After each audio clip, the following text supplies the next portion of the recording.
Hi everyone, I'm Jesse, the creative director of Elfin, and today we are on the set of the End of the World shoot.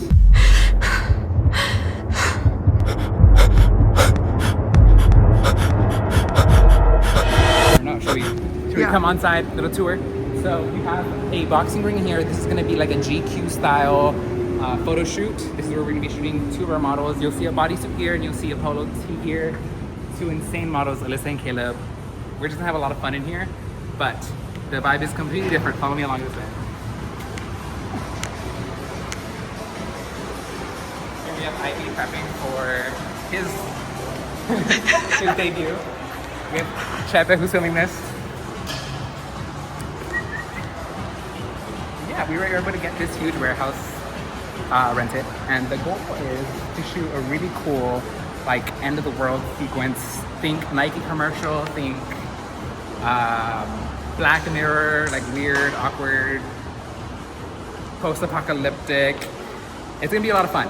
I've never worked on a set this big or this scale. I've never hired this many people, so I'm not gonna lie, a lot of first times. Here's something really fun. I've always wanted to have one of these on my set, and because of Chevin, now we have one. That shit looks crazy. Hell yeah. So, okay, let's go meet the cast. Hi guys, my name is Jesse, the creative director and mind behind Elfin. Today we're going to be breaking down my trailer videos for the End of the World campaign. This first trailer features my good friend Ivy, who is an insanely talented model, fitness trainer. He has an insane capacity in so many different ways. So I think his casting just on this project, I knew he had to be the one. I always bounce ideas back and forth with him, and so when I brought up the idea of the jersey and when I first showed him this design, he immediately fell in love with it. I mean, he is someone who has played soccer his entire life. He had the technical background to do what I needed him to do on set, but also just on a personal level, his interest on the project was just, it was right there next to mine. So I knew that having him on board would be so valuable, and I'm so glad. I mean, the video speaks for itself. So going through this video, we start in a very zoomed in, obviously very close, very sensual, sweaty, wet pant, and that happens for the first 3 seconds. And this is very, very on purpose. I didn't want the first thing you saw to be the garment. I'm a clothing brand page. I understand that most of my demographic is people who already follow me, who the second they scroll on my video and see that it's by me, they understand they're watching a brand concept. And so I wanted to kind of hit them with a left jab and be like, for the first 3 seconds, that's not at all what you're gonna get. So I understand that from a consumer side. So I'm wearing multiple hats here. I have to be the director for this video, but then I also have to be the marketing team, and I also have to be the salesman, you know, and all of these kind of work together to sell the idea of this garment. So for those first 3 seconds, what that does is it tells the person watching it that this is not something new. No, sorry, this is not something seen before.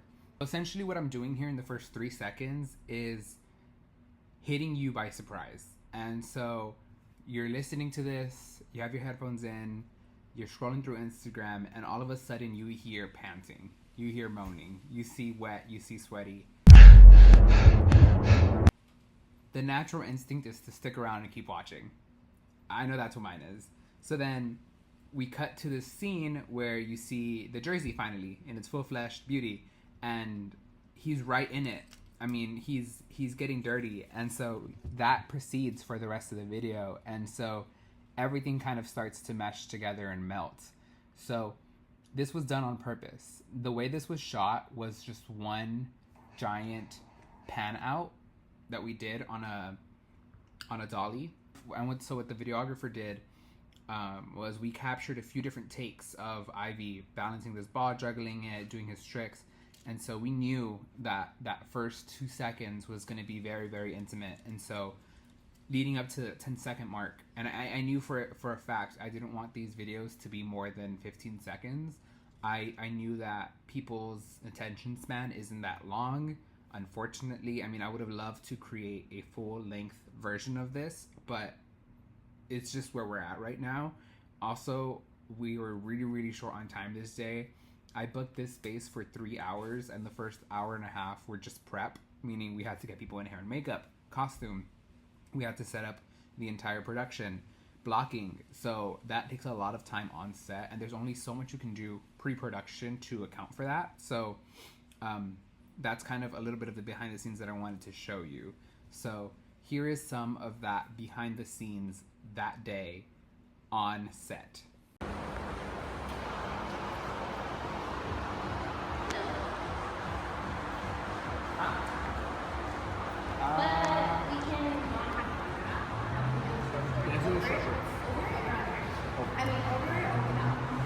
Without the bottom? Without the cheese. I like the cheese bottom.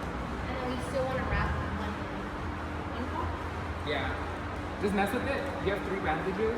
Mess with it. Find something you love and then show me. Thank you.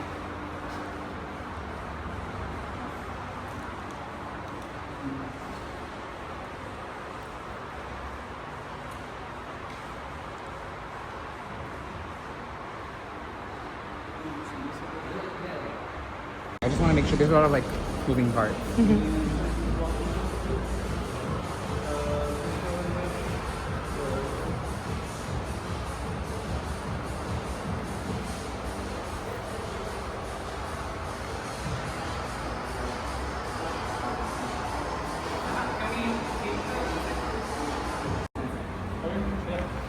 I'll just keep logging it in when you guys get ready.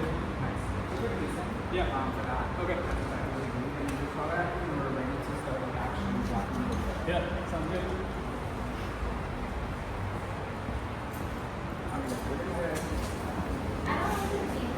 The pink?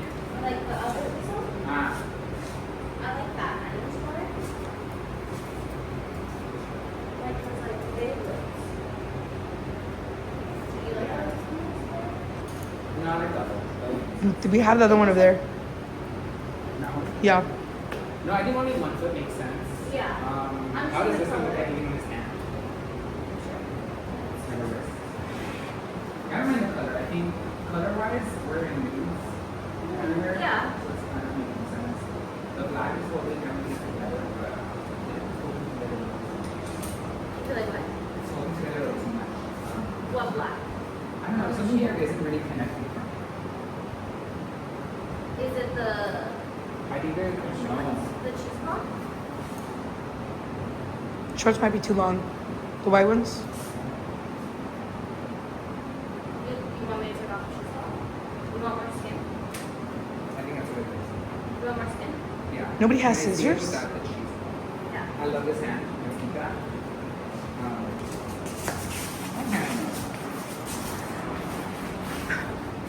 Attitude, walk off. Girl, we're trying to film a production. These motherfuckers playing around. I'm just kidding. Hit the attitude, walk off. Look how, wait, guys, wait. Guys, look at how fucking cool Caleb looks. He's locked in. Somebody has to be. Look how fucking cool I look. You know what I like? The main theme that I wanted to convey with this project was obsession and how it carries and stays with you through the end of times. So my brand is obviously called El Fin.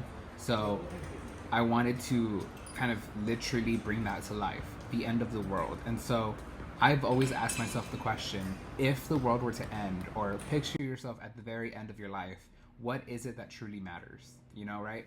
So suddenly social constructs out of the window, politics out of the window, money out of the window, and it's truly, truly what you hold close to your heart and what you keep most personal to you that truly matters, right? So we're looking at family, we're looking at personal, like religion, beliefs, your own attributes, things that really hold a lot of weight when you're talking about how you value yourself and what you want to believe in. With this collection specifically, I wanted to really, really keep it close to home, and I thought of the 4 walls in my home.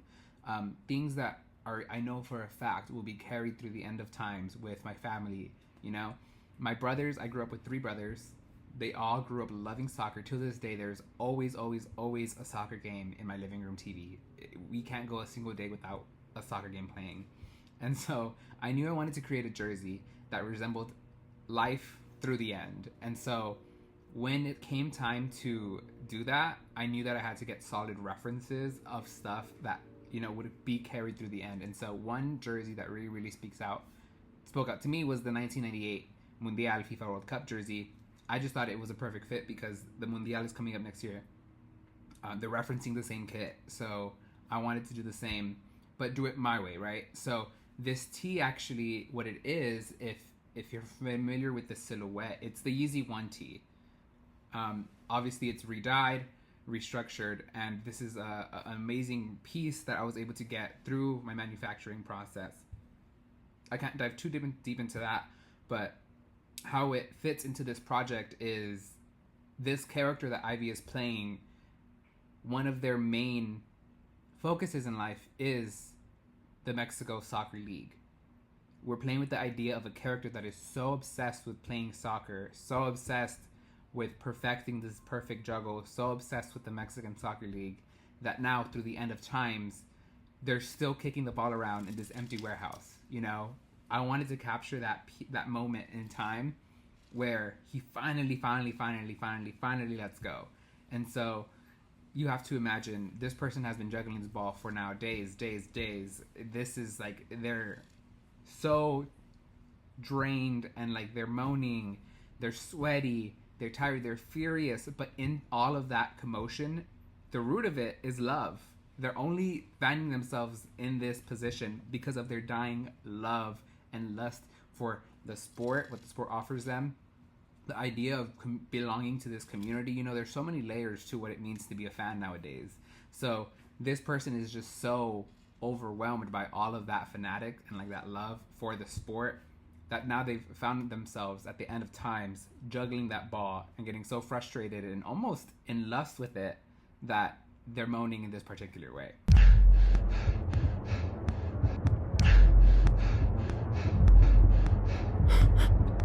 For the most part. And so now we look at the women, the women video of the sport.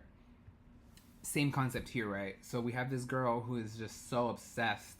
And so what I personally, a little Easter egg that I really wanted to include into this was I had her looking down at herself. And so I played with the idea that sport, bettering yourself, fitness is an intimate thing. I mean, part of what these moanings are and what this video wants to show is that these are deeply personal things that you're carrying with you through the end of the world. And I wanted her to understand that. That's kind of why you see her shaking. That's why you see her sweating the way she is. That's why we have that scene with the knees buckling. I told her right before we started filming, you know, the direction was this is a very deep, intimate moment that we're capturing where your character is now through the end of times still lifting these weights. So you're not going to be lifting them fast. It's not going to be your cutesy, hot, like, No, we're going to slow it down. You've been doing this for days. We are now reaching this point where you're about to finish. Like your body is literally about to give out. So now how do you moan differently? How do you sweat differently? How do you move differently? And so we really, each take had to be a little different because I really pushed them to like show that with their bodies and to show that with the way that they're, even the smallest things where she's looking down at herself, where she's moving so slowly. I mean, even just the shot with her knees buckling, I wanted this entire picture to be painted with every single frame of these 15 seconds. And yeah, I mean, these 13-second videos don't show a lot, but I think there had to be a lot of intention in each shot. It's exactly what we did. I worked very closely with the videographer to make sure that we captured flattering and intimate scenes. And so we had to revise and go back and forth and make sure that that's exactly what we conveyed. Because it's very, very simple. I mean, if you go back, we're in a warehouse, it's dark, the colors are brown, there's sweat. This could have very easily been something totally different. This could have totally been something scary. This could have totally been something exciting with like music and like techno over it. Like, I'm a huge fan of techno, so this could have easily been a techno, like exciting, grungy commercial, but I didn't want it to be that. I wanted it to literally be so stripped and raw, and I'm so glad of the final project because that's kind of where we ended up. Another thing that really, really excited me about this project was the opportunity to work with an all Latino cast. I'm the one who did the casting for this entire project, for the crew and for the talent. So, I mean, I have a degree in marketing, and I remember fresh out of college, I was 21 years old, and I wanted to find jobs in marketing. And it was so hard. I found out very quickly that those jobs weren't just handed out, not through LinkedIn, or not even through connections at that point. I mean, we were fresh out of a pandemic, and marketing was something that there was just no budget for. So when going out, and I knew that I wanted to be creative, when looking for jobs in the corporate world, for Latinos, there was no space being made. I mean, no one was saying it at the time. I'll say it now. There was absolutely no space being made for Latinos in any creative industry. So that's why I think I make it such a point now to hire and to bring people along that are Latino, because if no one else is giving this opportunity, why would I give it to someone who has so much experience? I'd rather grow with someone who wants that experience, because oftentimes I'm finding that those people want it even more. So to me, it's like a win-win-win-win-win across the board. We're all having fun. We all met through the same projects. Now let's all just put our heads together and focus on this project. And now it's something that we can all look back at and be like, hey, reference whenever you need a makeup gig, you can now reference it. Look, I did the makeup on this one. For film, the videographer can look back and reference it. Like, hey, look, now I can do this style, and put that on their portfolio. Same thing for the talent. They can put video on their portfolio. So I just think across the board, being able to provide each other with this opportunity was one of the underlying best outcomes. And like I said, I always try to complete that with anything that I do. I just want to say thank you so much. You guys have made my dreams come true today, and I hope somewhere along the way you guys see your dreams also come true. This is definitely the first of many. Really quick, thank you to Shepard.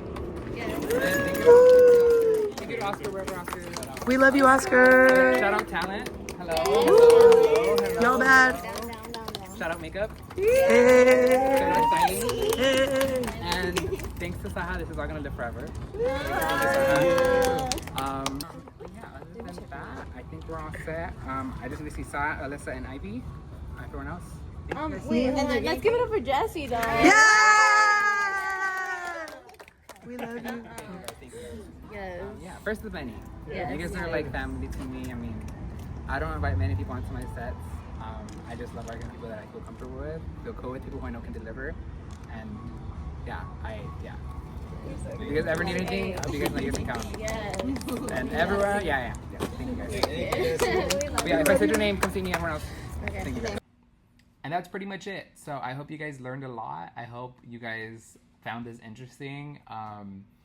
That's me. I hope to do this again and again and again. I love learning, and I understand that I'm still such a baby at this. So hopefully the next time it'll be even bigger, it'll be even better, it'll be even grander. So thank you again for allowing me to do this. You guys really don't understand. Like, every single purchase, every single share, every single DM really does add fuel to this flame, and I'm just so grateful and honored that I'm able to do this with people that I consider my friends, allow them opportunities that maybe the rest of the world isn't allowing, and allowing myself to grow in that same process. So thank you guys again. My name is Jessie.